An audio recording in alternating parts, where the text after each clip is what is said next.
मुश्किल के दौर में हर कोई बहाने की चादर ओढ़ लेता है, पर जो हारी हुई बाजी पलट दे वही असली शेर होता है। शेर जंगल का राजा होता है, ये बात सबको पता है, लेकिन उसे जंगल का राजा बनाया किसने, ये बात किसी को नहीं पता। शेर से भी ज्यादा बड़ा होता है हाथी, शेर से भी ज्यादा गति से दौड़ सकता है चीता, शेर से भी ज्यादा चालाक होती है लोमड़ी। शेर बाज की तरह आसमान की ऊंचाई नहीं छू सकता, न तेज है, न ताकतवर है, न चालाक है ये शेर, फिर कैसे ये जंगल का राजा कहलाता है। शेर अपनी सोच की वजह से जंगल का राजा है। एक कहावत है, शेर खुद अपनी ताकत से राजा कहलाता है, जंगल में कभी चुनाव नहीं होते। शेर खुद से 10 गुना बड़े और ताकतवर हाथी को मार गिराता है। हाथी की ताकत जानते हुए भी शेर की सोच उससे कहती है कि मैं हाथी को मार सकता हूँ, और दूसरी तरफ हाथी ताकतवर और बड़ा होने के बावजूद शेर को देखकर ये सोचता है कि मैं इसका मुकाबला नहीं कर पाऊंगा। जंगल में शेर से ज्यादा ताकतवर जानवर मौजूद होते हैं, लेकिन फिर भी शेर ही राजा होता है, क्योंकि शेर अपने कॉन्फिडेंस और लड़ने के एटीट्यूड की वजह से जंगल पर राज करता है, और बाकी जानवर खुद को कमजोर और शेर को ताकतवर समझने की वजह से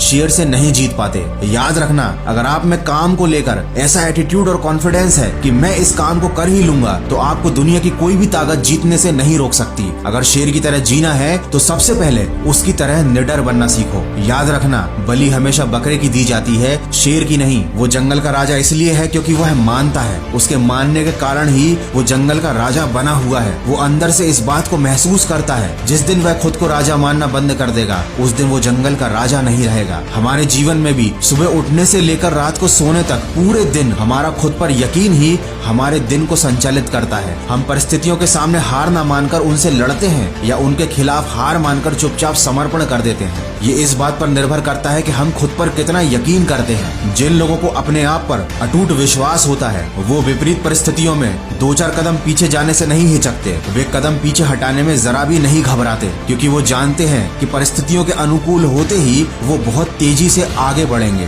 दोस्तों, शेर शिकार का कर्म करता है और उसे फल में मिलता है भोजन, लेकिन वो फल के लालच में कर्म नहीं करता, उसे कर्म करने में मजा आता है। शेर को शिकार करने में मजा आता है, तभी तो वो किसी और के द्वारा मारा गया जानवर नहीं खाता। यही बात आप पर भी लागू होती है। अगर आपको कर्म करने में मजा आने लगा तो आपको फल अपने आप ही मिल जाएगा। अधिकतर लोग केवल फल के लालच में उसके पीछे भागते रहते हैं, सफलता के पीछे, पैसों के पीछे, प्रसिद्धि के पीछे भागते रहते हैं, लेकिन असली सफलता उनको मिलती है जिन्हें सफलता प्राप्त करने के लिए किए जाने वाले जरूरी काम करने में